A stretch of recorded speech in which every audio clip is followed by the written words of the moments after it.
What is going on? Brian Carroll here, powerxstrength.com HQ. Today I'm doing part 2 of going through 1020 Life, the professional's guide for building strength. This came out in 2017. The book originally came out in 2014 and the second edition came out in 2017. And so we kicked off the last video with the overview, the introduction, my forewords from Dave Tate, Steve Goggins, and Stu McGill. Very honored to have those guys basically endorse this book for me, so I really appreciate it. Talked a little bit about the mental edge and visualization and gaining mental toughness through failure and adversity, and just eventually figuring out mentally how to overcome the mental blocks that we sometimes have. And so it's important. You have to decide if you're being a pussy, meaning you're just being a coward and you don't want to lift and go after something, you know, or you're being smart knowing that your body's giving you indicators that you should back off in training. That mental edge that you can get, know when to push it in a meet, know when to back off in training, can be the difference of a lifelong career or just a couple of years. So now that we covered and reviewed that, the second part is going to be programming principles. I'm going to give away, once again, 4 1020 Life books. What I ask of you is to make a comment below, email me at brian@powerxstrength.com. And if you would review this on Amazon for me and on my Facebook page, PowerX Strength, and talk about 1020 Life and give it 5 stars for me if you like it. Send me your address via email, brian@powerxstrength.com. And if you live in the United States, I will send you a copy of 1020 Life second edition for free. So here we go, programming principles. I want you to understand that 1020 Life is a guide. It's a set of principles to help you sustain training for the long haul. It's to help you customize your weak point training and basically create programming that works for you. These principles exist to help you stay ahead of the fatigue curve, be honest with yourself, and remain healthy and be able to do this for a long time. So there's 5 basic principles of 1020 Life. The first one is having phases of training. You want to have walks in the off season and runs in the pre-contest phase, or sprints as we like to refer to it as.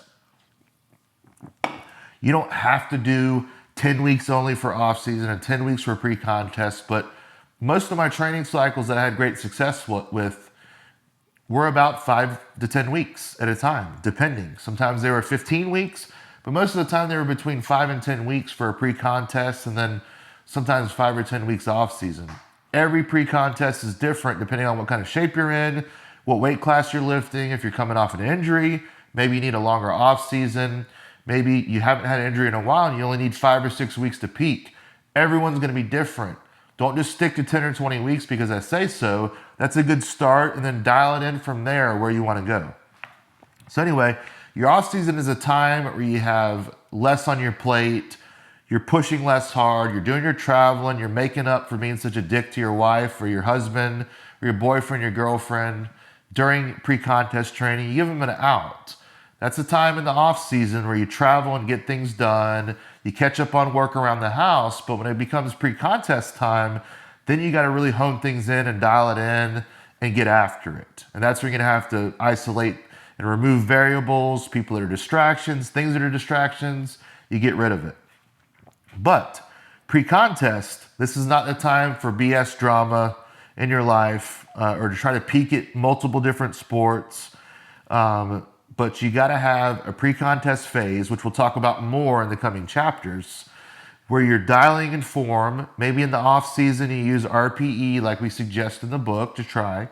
Then pre-contest is a lot more dialed in and exact with the reps and sets, working off of percentages. So once again, off-season is a time where you build strength. Pre-contest is where you take that strength and hone and dial it in with your form. Deloads, we're going to talk about in a minute, which are important, are incorporated in both your off-season and pre-contest. The second part of 1020 Life, second principle, proper warm-ups and custom warm-ups. This is going to be according to what your weak points are, where you hurt, where you lack mobility, where you lack stability, and it should only be done for your weak points and strong points, not what your favorite lifter does, not what I tell you to do. It should be for you and you only. There are 4 parts, and we're going to talk about this more in the coming chapters. But the first part is to break a sweat. The second part is to stiffen your core. The third part is to mobilize what needs to be mobilized. An example, your ball and sockets. The fourth part is simply getting under an empty bar and greasing the groove for whatever it is you're starting with that day. It might be a barbell row. It might be a squat. It might be a good morning. It might be a bench. It might be a deadlift. Once again, start with the empty bar. Don't just throw plates on there right away. I remember a guy came to train with me a couple years ago, and he just threw 2 plates on there and didn't even do the bar before, and he about gave me a coronary. And I said, nah, dude, you're not doing this in my gym. This ain't happening, man. So anyway, efficient and proper warm-ups are key. I've seen people that didn't do warm-ups. I've seen them blow things apart, them get really hurt. It's bad. So a warm-up isn't going to protect you from ever getting injured, but it can help build capacity, and it can get the tissues warm, so it could potentially lessen your chances of a catastrophic injury or a tweak. We know that fatigue also leads to injury, but also not being warmed up enough can lead to injury when the tissue isn't warmed and it's not ready. So warm-ups have to be custom to your needs and weak points and for your individual leverages, and positioning that you need to get into. The next part is form. I am a form whore. I'm a form Nazi. So it's one of those things that after having the back injury that I had, I am forever changed when it comes to approach and form and biomechanics. So I might be a little bit more on the strict side as far as some of the gurus go, if you will. But I love a neutral spine. I like a good back position in the squat and the deadlift and even the bench, locking it in with the lats pulled down and the pecs pulled down, the anti-shrug, the stiffening of the core, grabbing the ground with your feet and camming, external rotation with the femurs, that type of thing. Again, everyone's going to lift a little bit differently, but for the same across the board pretty much, you will stiffen your core. You will have more of an upright torso, but again, everyone's going to be different depending upon their injury history, their lifting history, and their leverages and their build. Everyone's going to lift a little bit differently. So form is it's very important, and form also will dictate how long you can do something. You know, how long of a period of time you can continue to weight lift and do your thing. Because if you have form that always goes to crap, you will end up potentially injured, tweaking yourself. But if you have good form, then you're more likely to hit better lifts and get hurt less. So each person's form is going to look different once again, but you need to dial in your form and make every lift look the same each time. And we have specialized cues later in the book where we go over what you should look to do. And most of the time with the 5 cues that I have for each lift, almost always at least 3 of the cues pertain to just about everybody. So next up, we got philosophy and mindset. This is where the 24/7 athlete comes to mind, and that's where it comes into play with 1020 Life. There are 168 hours in each week. So we might train 10 to 20 weeks or something like that. But what are you doing during the other time? Are you moving well? Are you doing good things to the body the other 140 plus hours that you're not using, you know, the weight room and training heavy and all that stuff? Are you resting enough? Are you eating well? Are you throwing yourself on the ground? Are you doing silly things throughout the day to rob yourself of athleticism? So everything becomes cumulative, good or bad. So what we like to do is move well.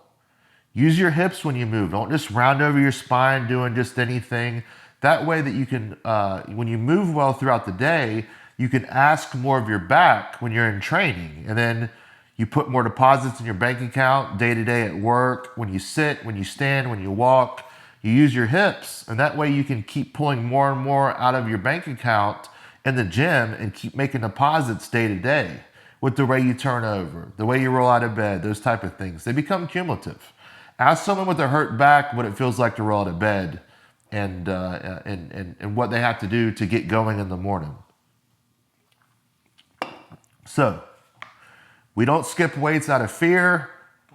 This is the philosophy. We lift smart. We have custom weak point index that we use in 1020 Life to help you diagnose what assistance exercises you're doing. We decide you decide mentally if you're being a pussy or you're being smart at the time. That's another part of the philosophy. Being an athlete 24/7. And we like to err on the side of caution. If you're in training, you back off before you're forced to. But when you're in a meet, you go for it pretty much no matter what, unless there are serious potential health repercussions that you can predict. Again, you know if you're going to be hurt seriously or not, and your definition of a serious injury is different from someone else's. So at the end of the day, you got to make your own decision according to how you feel and where you're at mentally. If there's not a bunch to stand to gain in a meet, then it's probably a good idea for you to pull out of it and not continue on. But if there's prize money or a title, that's up for grabs, then maybe you want to get after it and do your thing. So again, everyone's going to be quite different with that. Number 5 principle, customize assistance movements. And I started talking about that in 4 as a part of the philosophy, but we have a weak point index that it's in chapter 6 actually. We don't ever blindly do movements just because our favorite lifter, our girlfriend or boyfriend or whatever does the lift and gets a lot out of it. You have to take an examination of yourself, an assessment, and know what your goals are compared to that other person and what exercises used as tools are going to help you build the physique or build the strength or build the core that you need to build, because we're all so different. We have different leverages and we have different demands for each sport and unique needs per person. So this book will guide you. 1020 Life, the philosophy will guide you. It will be your own personal coach where you can examine, okay, well, I missed in the hole. These are the exercises Brian suggests. Oh, I missed in the middle of the squat. These are the exercises Brian suggests. And of course at the top, someone misses a squat at the top, we know to look for what? Quads and core, make sure they're staying locked in and they're driving their heels through the floor. These are all things that we talk about. No matter your weak points, I cover them in 1020 Life, and then you take the philosophy and then you build your own programming according to what your weak points are. I give you suggestions, then you take it from there. All right, guys. This is covering the programming philosophy, the programming principles, and so this is going to be it for today. I'm going to dive in deeper next time about off-season and pre-contest, and then I might dig in a little deeper on the principles and such too. So it's one of those things that I'm going to roll out in the coming weeks, more and more about off-season and pre-contest. We got some cool stuff coming up. But once again, thank you for watching 1020 Life. Thank you so much for watching today. Please subscribe, like, and share if you enjoyed this video, and have a wonderful day.